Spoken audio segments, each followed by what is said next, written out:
তো আজকে আমার ডে 2 হচ্ছে মাশরুম ফার্মিংয়ের মধ্যে। তো যেটা আমরা 16 ঘন্টার জন্য আমি যে খড়টা ভিজায় রাখছি ওইটাকে এখন আমি বার করে রোদে শুকাতে দিচ্ছি। এরকম করে দেখতে হবে,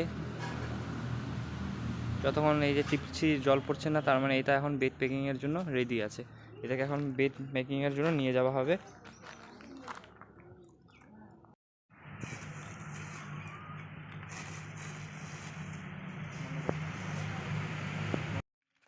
পিপি ব্যাগের মধ্যে এখন খড় দেওয়া হচ্ছে। এখন খড় দেওয়ার হয়ে গেলে তারপরে এটার সাইডে সাইডে করে আমরা হচ্ছে অল্প অল্প করে মাশরুমের যে সিড থাকে মানে বিচন ওইটাকে আমরা ছড়াবো। তো মাঝখানে দেওয়া যাবে না, সাইডে সাইডে দিতে হবে, যাতে সাইডের থেকেই যাতে মাশরুমটা বার হয় মতন। তারপরে আরও একবার খড় দেওয়ার পরে আবার সিডটাকে আমরা ছড়াই দিব। এইভাবে আমরা হচ্ছে 4 থেকে 5টা লেয়ার বানাবো।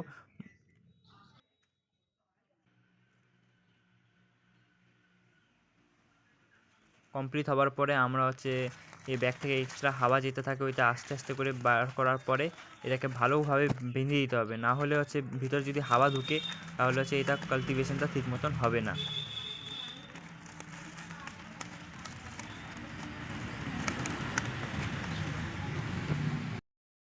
তখন এতগুলো ব্যাগ আমরা বানিয়ে নিয়েছি, এখনও অনেকগুলো বাকি আছে।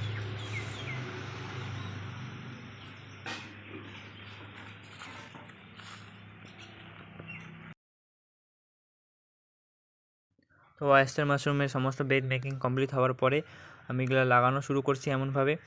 তো আমার মাশরুম ফার্মিংয়ের সেকেন্ড ডে এখানে কমপ্লিট হয়েছে। এতগুলো সিলিন্ডারের মধ্যে আমার কি অতগুলো খারাপ হবে বা কী কী প্রবলেম দেখাতে পারে সব আমি আমার চ্যানেলের মধ্যে আপডেট দিতে থাকবো।